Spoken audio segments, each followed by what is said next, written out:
se me permitem, eu para já gostava era de lhes dar a ele um grande aplauso, que é gente com capacidade, e isto não é um elogio gratuito.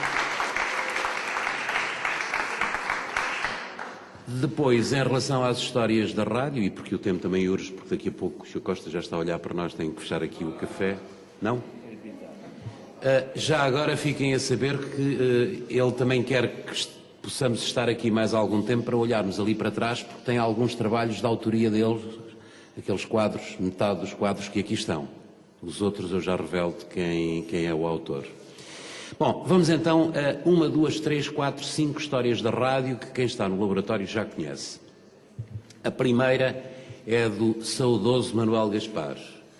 O Sr. Manuel Gaspar, era assim que o tratávamos, Sr. Manuel Gaspar, como tratamos o Sr. Varela Pé Curto, porque são pessoas que, pela sua forma de ser e estar, reafirmo, merecem que os tratemos não num tutear, num tocato lá, que porventura seria muito gratificante, mas é um sinónimo de os estarmos a homenagear, a respeitar e a dizer obrigado por aquilo que aprendemos convosco. E, portanto, o Sr.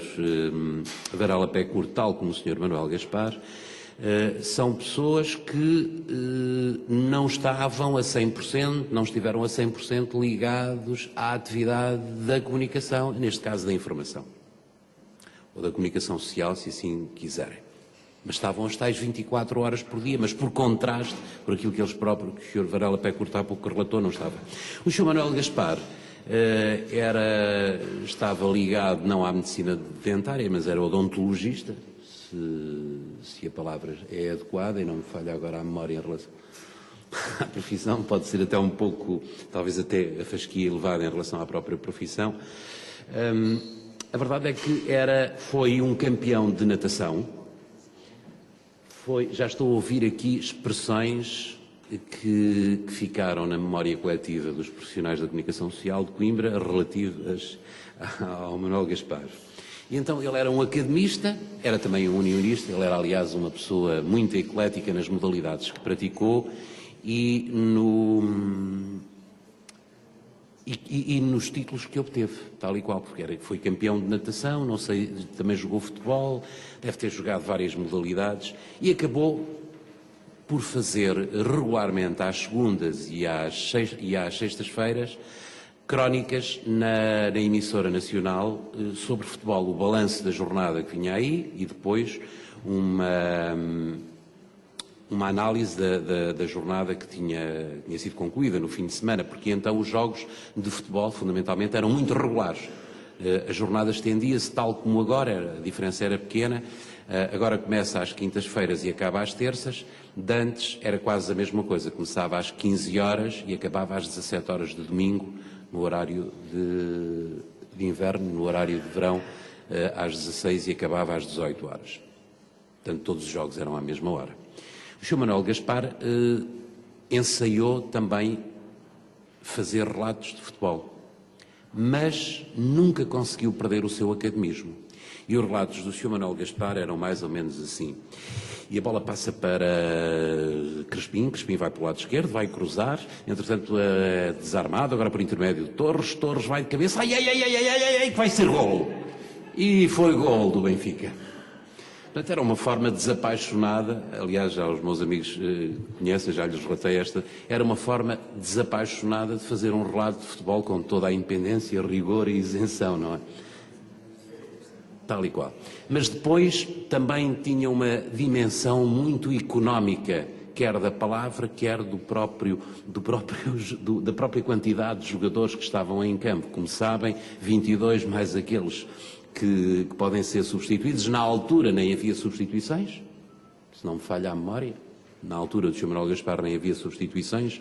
E então o Sr. Manuel Gaspar via 2, 3 jogadores que se elevavam, faziam a impulsão, iam à bola de cabeça e ele dizia, e agora, milhares de cabeças saltam à bola. A propósito ainda de futebol, parece que futebol, fado e Fátima estiveram sempre atravessados no caminho também da comunicação social, com o máximo respeito e consideração digo isto, mas o futebol esteve de facto atravessado também no meu caminho, ao nível dos relatos, e um dia fui fazer um relato da Penalva do Castelo, na beira interior, numa beira alta, numa vila muito aristocrática. E calhou em sorte que o Sporting se deslocasse ao campo do Penalva do Castelo. Com muito cuidado, com um desvelo notabilíssimo, o funcionário que trabalhava na altura no emissor de Viseu, que era técnico, arranjou a única carrinha de que dispunhamos e foi estrategicamente colocá-la junto ao muro para eu poder agarrar-me a uma árvore e, agarrado à árvore, fazer o relato, porque tinha um ângulo de visão excepcional. Só que estava tudo previsto, exceto que o Penalva do Castelo, aos 7 minutos, marcasse o primeiro golo do jogo, contra o Sporting, obviamente, meus queridos amigos. Eu ainda gritei golo, golo, golo, mas depois também disse, ai, que eu vou cair. Porque realmente o entusiasmo foi tanto que fiquei pendurado num ramitos de árvore e com um pé a escorregar-me no muro e entre o muro e a carrinha. De forma que isto acontecia, eram episódios que hoje, porventura, conto de forma caricatural e que passaram despercebidos, obviamente, à maioria das pessoas. Mas já aqui foi relatado o acontecimento da casa que ruiu, do edifício de não sei quantos andares, talvez 7, 8 andares, que na Pedrulha ruiu, onde está hoje a Castro e Castanheira e onde está aquela zona de diversão a Broadway, mais coisa, menos coisa. Era esse a latitude e a longitude para enquadrar esse edifício de 7, 8 andares. De facto, nós não tínhamos telemóveis, mas tínhamos uns receptores de emissores, funcionavam como se fosse walkie-talkies, radiomóveis, e deslocámos-nos numa viatura, na velha Peugeot que tínhamos, para esse incêndio. Houve alguma preocupação, porque eu julgava que era aqui ao cimo da Estação Velha, onde havia muitas garrafas de gás. Portanto, o incêndio podia ter determinado tipo de proporções. Deslocámos com um condutor, que ainda hoje felizmente é vivo, fomos na carrinha tentando fazer o relato mais ou menos em direto, digamos que aqui numa espécie de travelling ou de zoom, aproximando-nos do acontecimento, começando a arranjar o relato com a maior fidelização possível do que estava de facto a acontecer, tentando fazer a narrativa do que ocorria, fumo, chamas, pessoas a gritar. Talvez quem esteja nesta mesa pudesse de facto relatar o que aconteceu, mas fomos-nos aproximando muito, muito perto, de tal forma que eu, com receio que a carrinha, ultrapassámos o próprio cordão de segurança da polícia, os tais erros que se cometem e que às vezes se pagam com a vida, para estarmos mais próximos.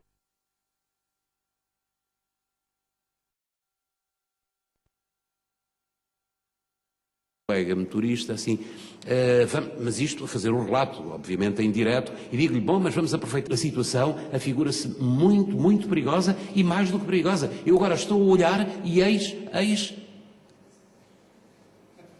há assim uma pausa e digo, eis que o edifício cai como um baralho de cartas cai também. Isto é, foi a transmissão de facto ao vivo, em direto, e, digamos, tão perto do fogo que eu ia-me queimando. Claro que as pessoas não se aperceberam, mas para mim foi um momento que pode dizer muito pouco às pessoas que escutam, mas foi a oportunidade de ver desmoronar um edifício como se de facto fosse ali a implosão e estivesse tudo marcado, exceto a imprevisibilidade da queda, porque foi... O Chuvarela, creio que estava lá a fotografar, não é? O Jorge Castilho também a tomar notas. Penso que caiu em 3, 4 segundos. E ninguém estava a contar. Direitinho. Foi isso mesmo, direitinho. Pôs uma nuvem de fumo. Imaginem o que é que foi, a partir daí, também fazer o resto do relato sempre em direto.